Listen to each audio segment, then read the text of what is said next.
I saw something on my sister's phone that shouldn't exist. My family, mom, papa, and sister, had been away from home for a few days. They had some work abroad, and I had too much of holiday homeworks to go. Everything was going well. I, for starters, was very excited to be alone for almost a week. It was scary at first. I had to eat alone, lock all the gates and sleep alone. Out of all my fears, darkness is one of them, but I managed. This night, although it wasn't darkness that was making me anxious, it was a very intense feeling. But I didn't know why my body was reacting this way. It was almost as if I had bad gut feeling. My mind went to the possibility of a burglar in the house. But I had already locked the gate, every bolt. I got up to check again just in case. Locked. I felt safe but still anxious. I thought it to be one of those nights. I wanted to call my sister, but she was probably asleep. She's a big morning person. I've no idea why. Then I decided to call my ma. The number you're trying to speak to is currently unavailable. While I was frustrated, I really was an attention seeker sometimes. I connected the charger to my phone and tried to sleep. The birds were chirping when finally my eyes got heavy. I woke up fairly early the next morning. I blamed it on my anxiety, which had started again. It's not a good feeling. I didn't want to do anything. I just wanted someone to comfort me. And apart from the fact that I was in fact alone, I felt even more alone. My anxiety never got on the verge of panic attacks, but I started watching YouTube to keep me company just in case. After a while, I couldn't concentrate on YouTube, so I decided to call my mother. Ring ring, ring ring, ring. Hello. Ma, how are you? Oh, I'm good, honey. Are you fine? Yeah, I'm fine, mom. I'm just not feeling that well. What happened? Are you not eating well? Have you been drinking milk every night? Yes, ma, I drank 1 glass right now. I lied.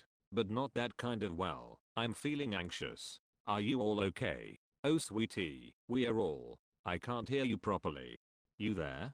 Hear me now? Yeah, I can hear you now. Okay, I don't know what's up with the signals. So, tell, honey, is it bad? What? She said the next line in the most monotonous voice I've heard. Is it as bad as we had? I didn't know who was we, because no one in my family, except my mother, had anxiety, except she was talking about something else bad. Mom, don't worry honey, we are coming soon. Okay. You're okay. Take care. You too sweetie, you too. Love you. Love you too. Our conversation ended, but I was repeating the conversation again and again in my mind. What did she mean by as bad as we had? Who we? What bad? I got up and thought of completing some homeworks. It was nighttime when I got up. I quickly heated up my dinner, cozied up in my sofa, and ate while watching TV. I loved this loneliness, not the kind I was feeling yesterday. After eating and cleaning the dishes, I made my bed. Once in bed, I played on my mobile a bit before I went to sleep. The next morning, early morning, I got a call. It was my sister. I rubbed my eyes and looked at the time, 5:13. I picked it up, opened the door. We are here, OMG OMG. I jumped out of my bed to greet my family. The bell rang 2 times. I'm coming. I gave the biggest hug to my sister. They were quite amused to see me this excited. My sister said, geez, guess we couldn't even leave you for 4 days, or you'll become a freaking dog. I laughed at her comment and got my mother's bag to get it to her room. Where's papa? Oh, he's coming right up, just bringing the big bags. I'll go help him. With a big smile I went and got to the front porch to help my papa. Once everyone was in the house, I sat on the sofa smiling like an idiot. I was very happy. I couldn't help it. The day went by, we talked, mom gave me things she brought while away. Some clothes and stuff. I was happy. A few days later, it was a Saturday afternoon and everyone was dozing off. I remembered that they haven't shown me the pictures they took. I decided to take my sister's phone and look into the gallery. I opened it.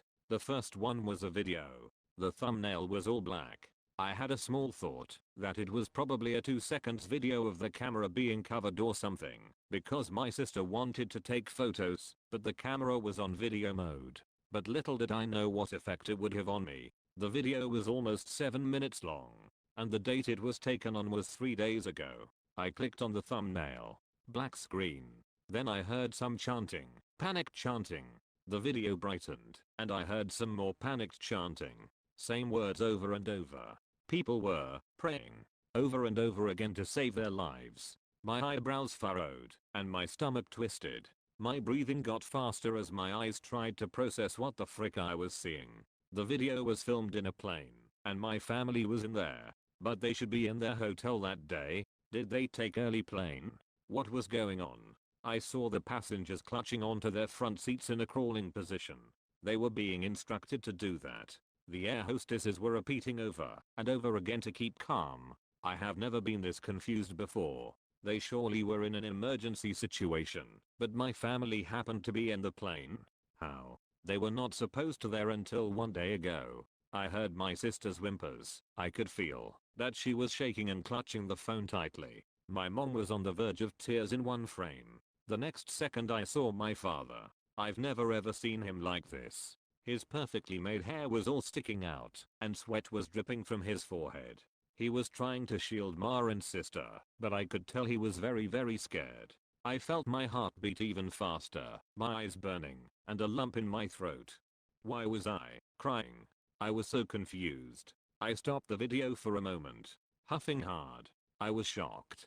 Seeing my family in this situation was terrifying. I couldn't process it. I got up and checked the time, touched the tables, the walls, just to be sure I was in reality. I checked my house to search for my parents and sister. They were still asleep. I got on my sister's phone again and touched the play button. The screen was shaking badly now, and this time I could tell it was not my sister.